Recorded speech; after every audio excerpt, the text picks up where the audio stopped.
Hello दोस्तों, स्वागत है आप सभी का हमारे यूट्यूब चैनल पे।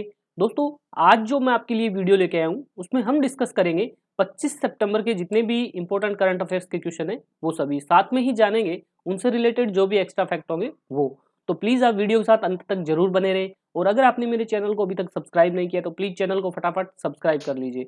तो दोस्तों, आज का हम वीडियो स्टार्ट करते हैं। आज का हमारा जो पहला नंबर क्वेश्चन है वो है, हाल ही में कौन से देश ने अंतर्राष्ट्रीय आपराधिक न्यायालय आईसीसी इंटरनेशनल क्रिमिनल कोर्ट की सदस्यता को त्याग दिया है?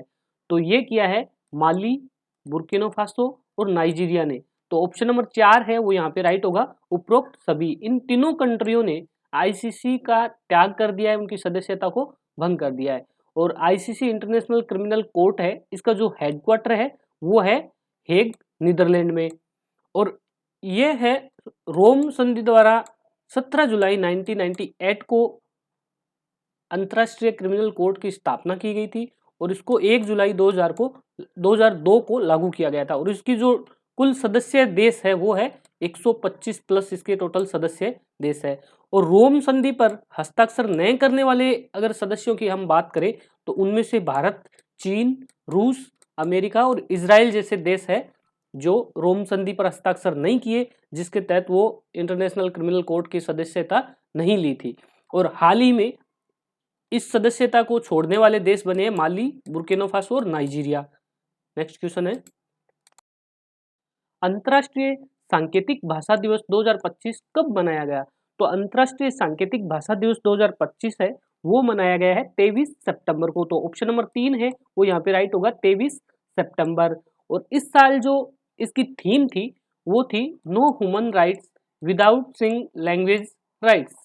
ठीक है, अर्थात हाथ की भाषा का अधिकार के बिना मानव अधिकार संभव नहीं है। नेक्स्ट, इस पूरे सितंबर माह में जितने भी इम्पोर्टेंट क्वेश्चंस हैं वो हम एक बार यहाँ पे रिवीजन करेंगे, जिसमें है 1 सितंबर को कौन सा दिवस मनाया गया था? अंतर्राष्ट्रीय पोषक सप्ताह की शुरुआत हुई थी 1 से 7 सितंबर तक। तो 1 सितंबर अंतर्राष्ट्रीय पोषक सप्ताह की शुरुआत जो हुआ था 1 से 7 सितंबर। 5 सितंबर शिक्षक दिवस, डॉक्टर राधाकृष्णन जी के जन्म दिवस के उपलक्ष्य में इसको मनाया जाता है हर साल 5 सितंबर को शिक्षक दिवस के रूप में। 8 सितंबर अंतर्राष्ट्रीय साक्षरता दिवस।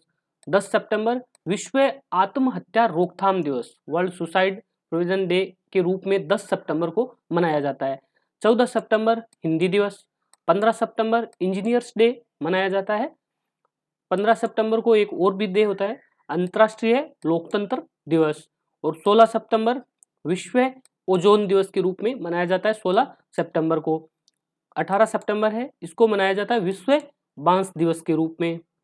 21 सितंबर अंतर्राष्ट्रीय शांति दिवस, अंतर्राष्ट्रीय शांति दिवस मनाया जाता है 21 सितंबर को। और 22 सितंबर को मनाया जाता है विश्व गेंडा दिवस। 23 सितंबर अंतर्राष्ट्रीय सांकेतिक भाषा दिवस। और 25 सितंबर को मनाया जाएगा पंडित दीनदयाल उपाध्याय जयंती। नेक्स्ट क्वेश्चन है, भारत सरकार और एडीबी के बीच कितने मिलियन का ऋण समझौता किया गया है?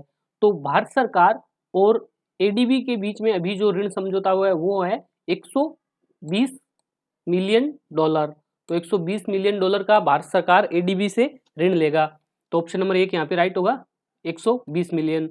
और ये है असम के शहरी क्षेत्रों को जलवायु अनुकूल, टिकाऊ और रहने योग्य बनाना, खासकर उन स्थानों को जहां बार बार बाढ़, जल संकट और अनियमित शहरीकरण जैसी समस्याओं का सामना करना पड़ रहा है। तो ये असम के लिए लोन लिया गया है भारत सरकार के द्वारा 120 मिलियन डॉलर का। और एडीबी है, इसकी स्थापना कब हुई थी? एडीबी की स्थापना हुई थी 1966 में। और इसका जो हेडक्वार्टर है वो है मनीला, फिलीपींस। और इनका जो एडीबी का मुख्य उद्देश्य है, क्या कार्य करता है ये? एशिया और प्रशांत क्षेत्र में सामाजिक और आर्थिक विकास को बढ़ावा देना इसका मुख्य उद्देश्य है।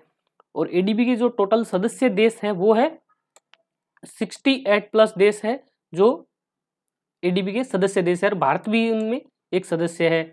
और एडीबी का जो असम का जो चीफ मिनिस्टर है वो है हेमंत बिस्वा शर्मा। और गवर्नर है गुलाब चंद्र कटारिया जी, असम के गवर्नर है।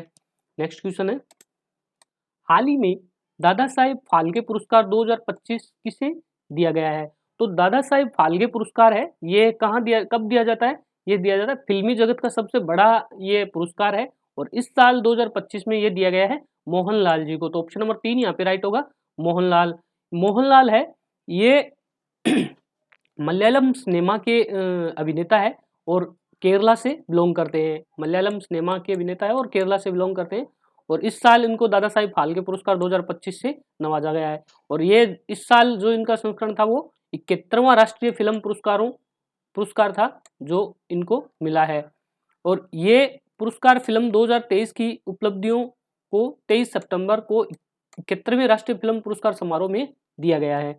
और ये पुरस्कार है ministry of information and broadcasting के द्वारा दिया जाता है और इसमें जो इनाम की जो राशि होती है उसमें गोल्डन लट्स ट्रॉफी और 15 लाख रुपए का नगद प्राइज इसमें रहता है।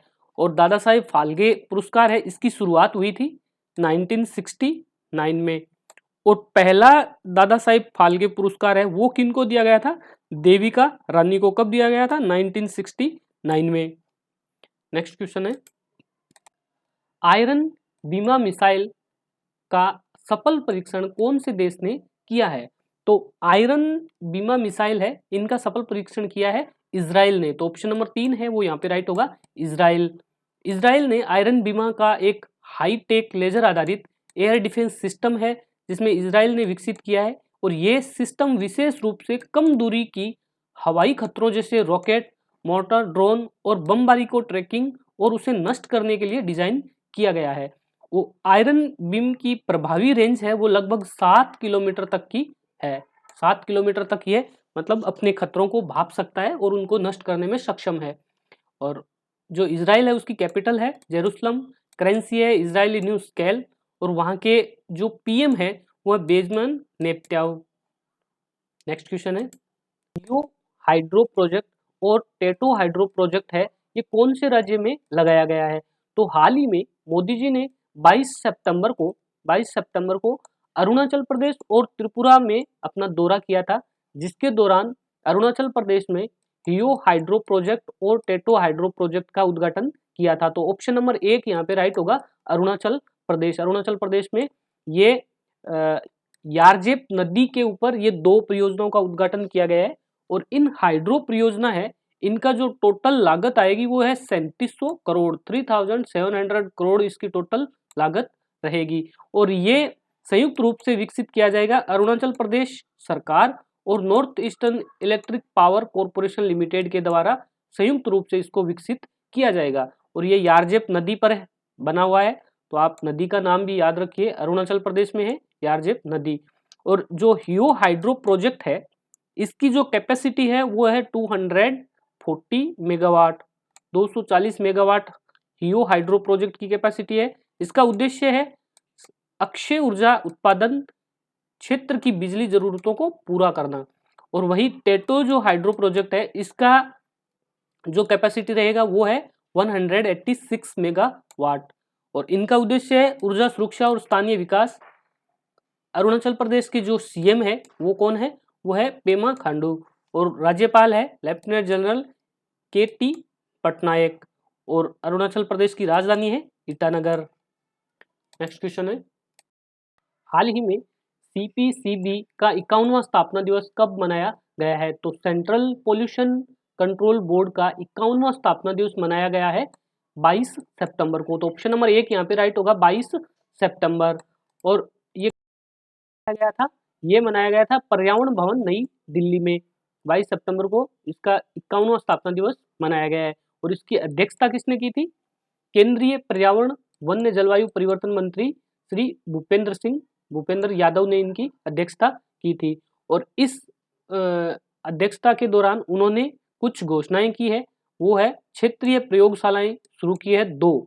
कहाँ पे है? पहली है पुणे में जो 70 पर्यावरणीय मापदंडों की निगरानी रखने में सक्षम है, 70 पर्यावरण मापदंडों की निगरानी करेगा। दूसरा है शिलोंग में, वह रखेगा 62 मापदंडों की निगरानी। और उसके बाद समय 2.0 ऐप का शुभारंभ किया गया है, यह वायु गुणवत्ता की निगरानी हेतु मोबाइल एप्लीकेशन है। सीपीसीबी की स्थापना कब हुई थी? 1974 में। और इस बार 2025 में इसका 51 नंबर का स्थापना दिवस मनाया गया है। और ये किसके अधीन आता है? यह आता है पर्यावरण, वन्य और जलवायु परिवर्तन मंत्रालय के अधीन। नेक्स्ट क्वेश्चन है, हाल ही में भारत और कौन से देश के बीच में कृषि नवाचार और प्रौद्योगिकी सहयोग को बढ़ावा देने के लिए एक द्विपक्षीय कार्यक्रम की शुरुआत की गई है? तो वो की गई है भारत और ब्राजील के बीच। तो ऑप्शन नंबर 2 यहाँ पे राइट होगा, ब्राजील। भारत और ब्राजील के बीच कृषि नवाचार और प्रौद्योगिकी सहयोग को बढ़ावा देने के लिए एक द्विपक्षीय कार्यक्रम की शुरुआत की गई है, जिसका नाम रखा गया है मैत्री 2.0। और इसको भारतीय कृषि अनुसंधान परिषद द्वारा लॉन्च किया गया है। और इसका उद्घाटन कब हुआ था? 22 सितंबर 2025 को। कहाँ पे? नई दिल्ली में। तो ये भी याद रखना है, स्थापना हुई थी 22 सितंबर 2025 को और कहाँ पे हुई? नई दिल्ली में। और इसका उद्देश्य है भारत और ब्राजील के स्टार्टअप्स और संस्थाओं के बीच को क्रिएशन, नॉलेज एक्सचेंज और जॉइंट इनोवेशन को बढ़ावा देना। और इसका उद्घाटन डॉक्टर ML जात सचिव है किसका? DRE के महानिर्देशक है। और ब्राजील के राजदूत है केंथेन नोब्रेगुए। इनके बीच इन दोनों ने इनकी शुरुआत की है। और ये कार्यक्रम है, ये 5 दिनों तक चलेगा। कब से? 22 से 26 सितंबर 2025 तक। और ये किन चीज़ों पे ज़्यादा ध्यान केंद्रित करेगा? वो है सस्टेनेबल एग्रीकल्चर, डिजिटल नवाचार, डिजिटल इनोवेशन और लचीली खाद्य प्रणाली पर ज़्यादा ध्यान दिया जाएगा। और ये इसका पहला संस्करण कब हुआ था? पहला संस्करण हुआ था 2019 में। और ब्राजील की राजधानी है ब्राजीलिया, मुद्रा है ब्राजीलियन रियाल। और राष्ट्रपति है लुइस इनासियो लुला दा सिल्वा। और कितने नंबर के राष्ट्रपति है? 39 नंबर के राष्ट्रपति है। नेक्स्ट क्वेश्चन है, INS कुंदानिया परियोजना किन दो मंत्रालयों के बीच MOU पर आधारित है? तो INS कुंदानिया है, ये रक्षा मंत्रालय और सांस्कृतिक मंत्रालय के बीच एक MOU पर हस्ताक्षर हुआ है। उनके लिए ये INS कुंदानिया परियोजना की शुरुआत की गई है। मिनिस्ट्री ऑफ डिफेंस और मिनिस्ट्री ऑफ कल्चरल ने INS कुंदानिया के लिए एक स्पेसशिप प्रोजेक्ट पर MOU पर हस्ताक्षर किया है सितंबर 2025 में। और ये मिनिस्ट्री ऑफ डिफेंस और मिनिस्ट्री ऑफ कल्चरल ने भारतीय नौसेना के पारंपरिक नौका प्रोजेक्ट स्पेसशिप प्रोजेक्ट के तहत INS कुंदानिया के लिए समझौते ज्ञापन पर हस्ताक्षर किया है।